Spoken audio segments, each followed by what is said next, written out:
Enzo Recto, kalaban ang katiwalian at kasinungalingan, kakampi sa katotohanan at kabutihan. Ang napapansin natin ngayon, grabe ang mga fake news. Grabe. Sa tingin ko, binuhay uli ng mga Duterte ang makinarya nila sa mga fake news. Yung mga trolls, grabe. Kasi tingnan nyo dito lang sa isyung ito ng itong issue lang nitong krisis natin sa langis. Imagine niyo yung mga lumalabas na mga si Baste Duterte daw nag-charter ng eroplano para i-repatriate ang ating mga kababayan. Pagkatapos, mayroong barko galing ng Brunei, may dalang langis papunta ng Davao City. Ang galing daw ng Davao City. Yan. Pagkatapos, si Baste, kamiting si Trump saka si Netanyahu saka yung president ng Iran. Nag-broker si Baste ng meeting nila. Ganun yung ganun yung katindi ang mga fake news ng mga DDS. Ito nga ngayon may kinakalat na naman. May stage 4 colon cancer daw si PBBM. Ayan, grabe yan. Kinakalat na naman nila yan. At si Risa Hontiveros, napansin nyo yung kay Risa Hontiveros?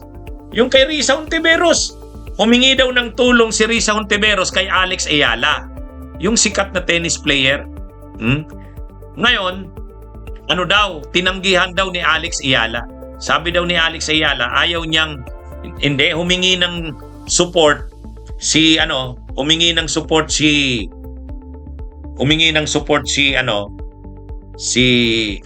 Risa Hontiveros kay Alex Ayala sa advocacy ng LGBTQ.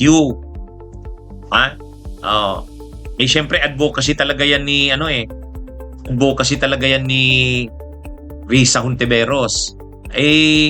Ang lumalabas, tinanggihan daw ni Alex Ayala. Pagkatapos daw, sabi daw ni Alex Ayala, ayaw niyang lagyan ng politika ang sports. Ngayon, kinakalat yun. Kahit si Jason si Malu Tequilla, ayan professor yan, political analyst, pero nagkalat niyan. Si Risa Hontiveros ang sinisiraan. Grabe. Kaya naglabas ng statement si Senadora Risa Hontiveros, sabi niya, kasinungalingan yan, hindi totoo yan na humingi ako ng tulong kay Alex Ayala. Hindi. Talagang matindi mga kabunyog. Kinalat talaga yun. Pinapahiya si Risa Hontiveros na binara daw ni Alex Ayala. Ayun. Kaya itong mga fake news ngayon. Talagang makikita mo. Masyadong kung nung panahon ang fake news machinery, ang troll machinery ng DDS ay matindi, ang napapansin ko bumabalik ngayon, lalong lumalala ang fake news ng mga DDS ngayon.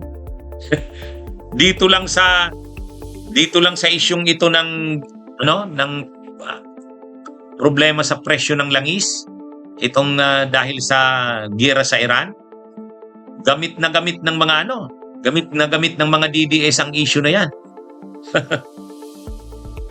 Anyway, mga kabunyog, mabuti na lang at na rin, kumbaga si Senadora Risa, sila Leni Robredo, pumapalag na rin Si Leni Robredo, kina-counter niya rin yung mga bumibira sa kanya Si Risa Hontiveros, nagka-counter din.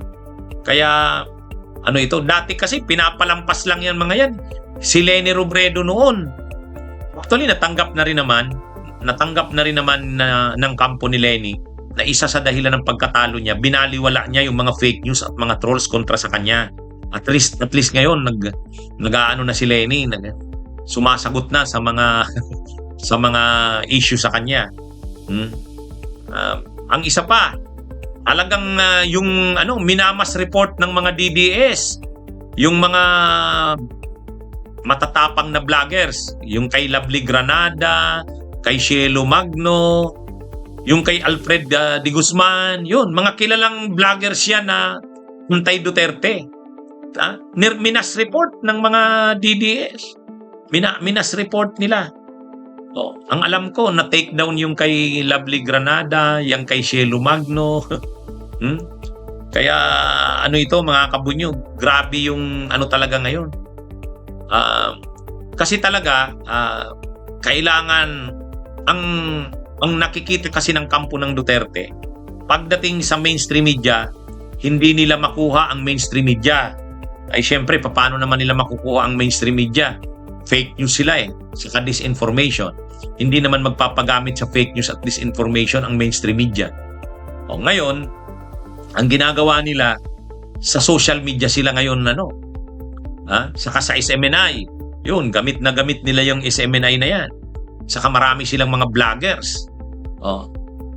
Yung mga vloggers nila, talagang, saka mga trolls.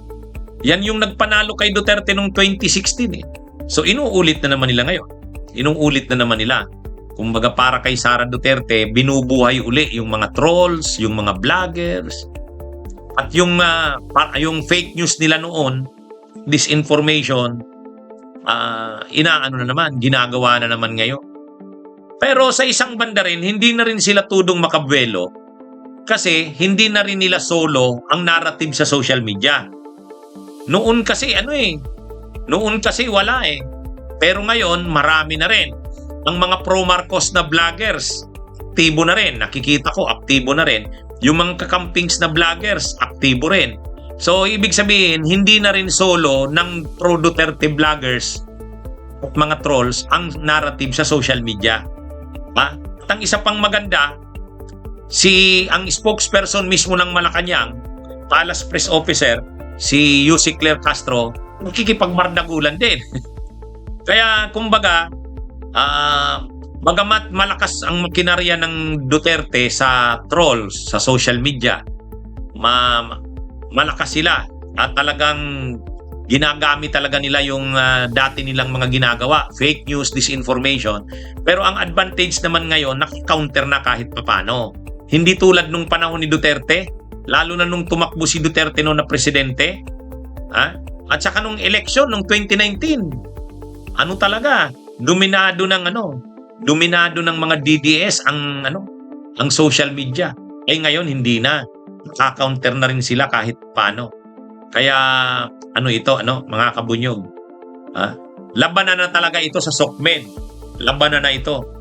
Kumbaga, mayroon silang mga fake news, disinformation, naka-counter na yan.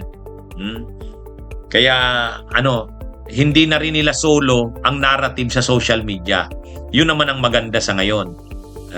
Ang mga ang mga anti-Duterte na vloggers, ang mga anti-Duterte na mga narratives, kumakalat na rin sa social media. Hindi na nila solo.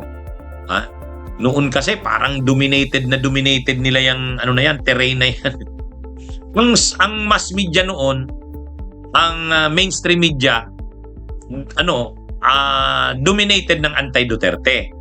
Pagdating sa social media, dominated ng pro-Duterte. Marami rin tayong mga kababayan na nai-influensya talaga ng social media So ngayon, at least ngayon, parang level na yung playing field.